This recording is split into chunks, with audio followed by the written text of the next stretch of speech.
السلام عليكم ورحمة الله وبركاته. أعوذ بالله من الشيطان الرجيم. بسم الله الرحمن الرحيم. الحمد لله رب العالمين وبه نستعين. പരിശുദ്ധ ഖുർആനിലെ അവസാനമായി പൂർണ്ണ രൂപത്തിൽ അവതരിച്ച സൂറത്തുകളിൽ ഒന്നാണ് സൂറത്തുൻ നസ്ർ. സൂറത്തുൻ നസ്റിന്റെ മഹത്വത്തെ അറിയിക്കുന്ന ഒരു ഹദീസ് അൻ അനസ് ബിൻ മാലിക് റളിയല്ലാഹു അൻഹു അന്ന റസൂലുള്ളാഹി സ്വല്ലല്ലാഹു അലൈഹി വസല്ലം ഖാൽ ഇസാ ജാഅ നസ്റുല്ലാഹി വൽ ഫത്ഹ്. ബഹുമാനപ്പെട്ട അനസ് റളിയല്ലാഹു അൻഹു നിവേദനം ചെയ്യുന്ന ഒരു ഹദീസിൽ അള്ളാഹുവിന്റെ റസൂൽ സ്വല്ലല്ലാഹു അലൈഹി വസല്ലം തങ്ങൾ പറഞ്ഞു, ഇസാ ജാഅ നസ്റുല്ലാഹി വൽ ഫത്ഹ് എന്ന സൂറത്ത് തഅദിലു റുബഅൽ ഖുർആനി അഥവാ സൂറത്തുൻ നസ്ർ ഖുർആന്റെ 1/4 തുല്യമാണ്. ഖുർആനിന്റെ 1/4 തുല്യമായ സൂറത്താണ് സൂറത്തുൻ നസ്ർ. ഈ സൂറത്തിലെ ആദ്യ വചനം ഇസാ ജാഅ നസ്റുല്ലാഹി വൽ ഫത്ഹ് എന്നാണ്. ഈ ആയത്തിന്റെ അർത്ഥം ഇങ്ങനെയാണ്: അള്ളാഹുവിന്റെ സഹായവും വിജയവും വന്നാൽ. ഇവിടെ നസ്ർ കൊണ്ട് ഉദ്ദേശിക്കുന്നത് ശത്രുക്കൾക്കെതിരെയുള്ള അള്ളാഹുവിന്റെ സഹായമാണ്. ഫത്ഹ് എന്നതുകൊണ്ട് ഉദ്ദേശിക്കുന്നത് മക്ക വിജയം എന്നാണ്. ഈ ആയത്തിൽ ഫത്ഹ് അഥവാ വിജയത്തെക്കാൾ മുമ്പാണ് അള്ളാഹു നസ്റിനെ കുറിച്ച് പറഞ്ഞത്, സഹായത്തെ കുറിച്ച് പറഞ്ഞത്. അതിന്റെ കാരണം അള്ളാഹുവിന്റെ സഹായം ഉണ്ടായാൽ മാത്രമേ വിജയം ഉറപ്പിക്കാൻ കഴിയുകയുള്ളൂ. സത്യവിശ്വാസികൾ സ്വന്തം കഴിവിലല്ല, മറിച്ച് അള്ളാഹുവിന്റെ സഹായത്തിലാണ് വിശ്വസിക്കേണ്ടത് എന്ന ഒരു സൂചനയും കൂടിയാണ് ഇത് നമ്മെ പഠിപ്പിക്കുന്നത്. രണ്ടാമത്തെ ആയത്ത് ഇങ്ങനെയാണ്: വറഅയ്തന്നാസ യദ്ഖുലൂന ഫീ ദീനില്ലാഹി അഫ്വാജ. ജനങ്ങൾ കൂട്ടം കൂട്ടമായി അള്ളാഹുവിന്റെ ദീനിലേക്ക് പ്രവേശിക്കുന്നത് താങ്കൾ കാണുകയും ചെയ്താൽ. ആയത്തിൽ പരാമർശിച്ച ഒരു വാക്കാണ് അഫ്വാജ, കൂട്ടം കൂട്ടമായി എന്ന്.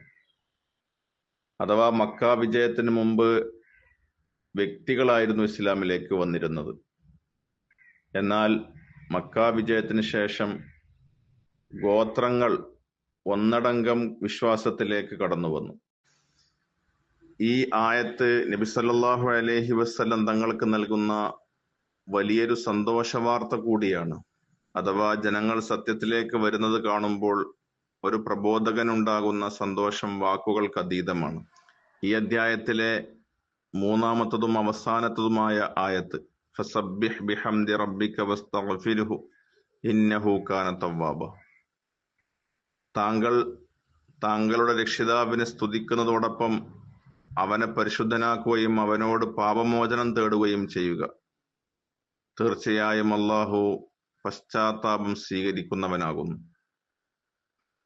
ഇവിടെ നാം പഠിക്കേണ്ട ഒരു സന്ദേശം, വിജയം ലഭിക്കുമ്പോൾ അഹങ്കരിക്കുകയല്ല, അതിൽ ആഹ്ലാദിക്കുകയല്ല വേണ്ടത്, മറിച്ച് അള്ളാഹുവിനെ സ്മരിക്കുകയാണ് വേണ്ടത് എന്നാണ് ഈ ആയത്ത് നമ്മെ പഠിപ്പിക്കുന്നത്.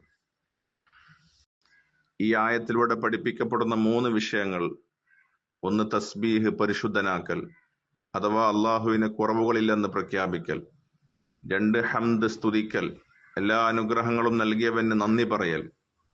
3, ഇസ്തിഗ്ഫാറാണ്, പാപമോചനം തേടൽ. എന്ന് പറഞ്ഞാൽ വിജയം പൂർണ്ണമാകുമ്പോൾ പ്രവാചകർ സ്വല്ലല്ലാഹു അലൈഹി വസല്ലം തങ്ങളുടെ ദൗത്യം പൂർത്തിയായെന്നും അള്ളാഹുവിലേക്ക് യാത്ര അടുത്തുവെന്നുമാണ് ഈ ആയത്ത് സൂചിപ്പിക്കുന്നത്. വിജയവും നേട്ടങ്ങളും ഉണ്ടാകുമ്പോൾ നാം അള്ളാഹുവിനെ കൂടുതൽ ഓർക്കണം, അള്ളാഹുവിന്റെ മുമ്പിൽ നാം വിനയാന്വിതരാകണം എന്നൊക്കെയാണ് ഈ സൂറത്ത് നമുക്ക് പഠിപ്പിക്കുന്ന ചില പാഠങ്ങൾ.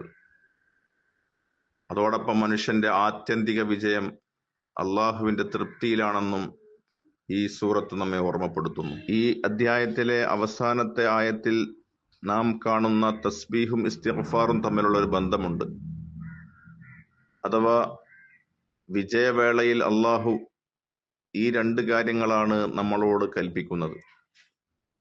വിജയം ലഭിക്കുമ്പോൾ മനുഷ്യന്റെ ഉള്ളിൽ ഒരുപക്ഷെ അഹങ്കാരമോ അഥവാ ഞാനിത് നേടി എന്ന തോന്നലോ വന്നേക്കാം. അത് തടയാനാണ് തസ്ബീഹ്. അള്ളാഹു പരിശുദ്ധനാണ്, പോരായ്മകൾ എനിക്കാണ്. മറ്റൊന്ന്, പ്രബോധന രംഗത്തോ മറ്റോ വന്നിട്ടുണ്ടാകുന്ന ചെറിയ പോരായ്മകൾക്ക് പരിഹാരമായാണ് ഇസ്തിഗ്ഫാർ, പാപമോചനം കൽപ്പിച്ചത്. ഈ സൂറത്തിന്റെ മറ്റൊരു പേരാണ് സൂറത്തുൽ വദാ, യാത്രയപ്പ് സൂറത്ത്. ഈ സൂറത്ത് കേട്ടപ്പോൾ ബഹുമാനപ്പെട്ട ഇബ്നു അബ്ബാസ് റളിയല്ലാഹു അൻഹു, ഉമർ റളിയല്ലാഹു അൻഹു തുടങ്ങിയ പ്രമുഖ സഹാബികൾ കരഞ്ഞു എന്നാണ്. അഥവാ ഈ വിജയത്തിൽ സന്തോഷിക്കുമ്പോഴും പ്രിയപ്പെട്ട പ്രവാചകർ സ്വല്ലല്ലാഹു അലൈഹി വസല്ലം തങ്ങൾ വിടവാങ്ങുന്നതിനെ കുറിച്ച് ആണ് അവർ ഓർമ്മിച്ചത്, അവർ ഓർത്ത് കരഞ്ഞത്. ചുരുക്കത്തിൽ അള്ളാഹുവിന്റെ സഹായം തേടുക, വിജയം ലഭിക്കുമ്പോൾ അള്ളാഹുവിന് നന്ദി പറയുക, എപ്പോഴും പാപമോചനം തേടി അള്ളാഹുവിലേക്ക് മടങ്ങുക, ഇതാണ് ഒരു യഥാർത്ഥ മുഅ്മിനിന്റെ വഴി എന്ന് നമ്മെ പഠിപ്പിക്കുന്ന ചെറിയ ഒരു വലിയ അധ്യായമാണ് സൂറത്തുൻ നസ്ർ. അള്ളാഹു നമ്മെ അനുഗ്രഹിക്കട്ടെ.